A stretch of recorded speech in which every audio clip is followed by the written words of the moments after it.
Hmm. Assalamualaikum warahmatullahi wabarakatuh. Waalaikumsalam warahmatullahi wabarakatuh. Saya Danu Firman Solihin. Ya, di sini saya ditemani lagi oleh teman saya, Abraham Ray. ya, seorang yang selalu hadir di setiap pertemuan dalam video saya. Ya, saya kira di sini maksud dan tujuan kedatangan dari Ray ini adalah tidak lain dan tidak bukan pasti membawa pertanyaan atau ada hal yang ingin didiskusikan, Ray. Apa benar?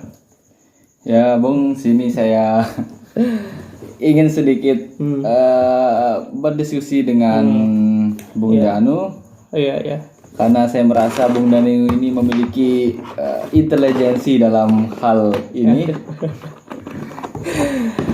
Mungkin sedikit saja nih, Bung, ya. Iya. Saya mulai saja bertanya, ya.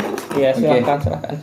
Gini, Bung, apakah KTP, KK, dan semacam itu termasuk ke dalam tindakan nyata atau tindakan hukum? Iya. Bagaimana penggolongannya itu? Iya, pendapat saya ya. Seperti biasa, pertanyaan yang Bung Ray ajukan ini sangat bagus sekali ya. Dari pertemuan awal sampai ke pertemuan saat ini, pertanyaannya selalu berbobot ya, Bung Ray. Terima kasih, Bung. Apakah KTP, KK, SIM, dan semacamnya itu bisa masuk ke dalam tindakan nyata ataupun tindakan hukum? Ya. Ya, jadi di sini menurut pandangan saya, KTP, KK, SIM dan semacamnya itu bisa masuk ke dalam kategori tindakan nyata atau saling handlingan, dan juga bisa masuk ke dalam kategori tindakan hukum atau rechtshandlingan, Ray.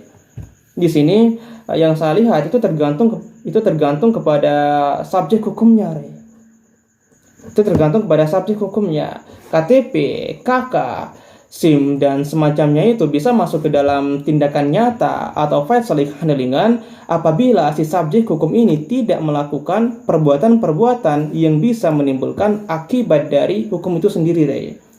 Sesuai dengan definisinya, saling handlingan atau tindakan nyata ini adalah tindakan-tindakan yang tidak memiliki keterkaitan, yang tidak memiliki relevansi dengan hukum itu sendiri, Ray, sehingga tidak menimbulkan akibat dari hukum itu sendiri. Contohnya mengenai pemeriksaan KTP saat menonton bioskop, gitu.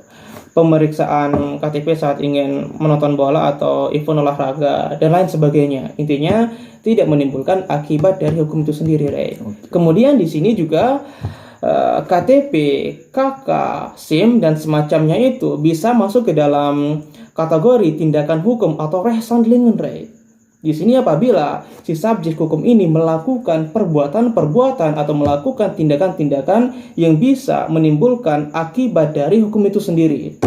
Ya, contohnya seperti memasukkan KTP, terus menyebar luaskan data pribadi, baik data yang termuat di dalam KTP, KK atau SIM dan semacamnya, dan lain sebagainya. Intinya yang bisa menimbulkan akibat hukum itu, Ray. Tapi di sini saya tekankan bahwa KTP, KK dan semacamnya itu tendensinya itu masuk ke dalam tindakan hukum atau rechtshandlingan. Kenapa? Karena di setiap tindakan kita, di setiap perbuatan kita ataupun di setiap tingkah laku kita pasti atau selalu dimonitori oleh hukum itu sendiri, Ray. Benar sekali. Ya. Tidak mau di dalam rumah, di luar rumah, atau bahkan di dalam kandungan pun kita tetap dimonitori oleh hukum itu sendiri, Ray. Jadi seperti itu. Sudah jelas tidak? Sudah paham atau tidak? Dengan penjelasannya luar biasa dari Bung Danu ini, alhamdulillah saya bisa memahami. Iya.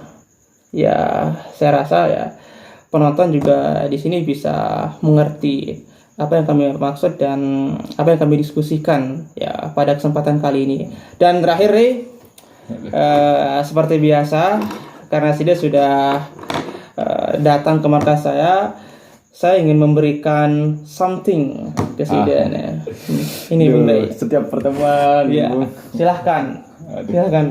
Ada saja. Semoga bisa bermanfaat. Ya, Ya. lumayan kasih makan burung saya di rumah dulu. Ya. Terima kasih banyak Bung ya atas Iya. buah tangan dari markas Bung ini. Iya, oke, sama-sama. Saya terima ya Bung. So, Wallace, bro, Wallace. Oke, thank you Ya, very ya. much. Mungkin itu saja yang dapat kami sampaikan. Sekian dari kami. Ya, wassalamualaikum warahmatullahi wabarakatuh. Oke.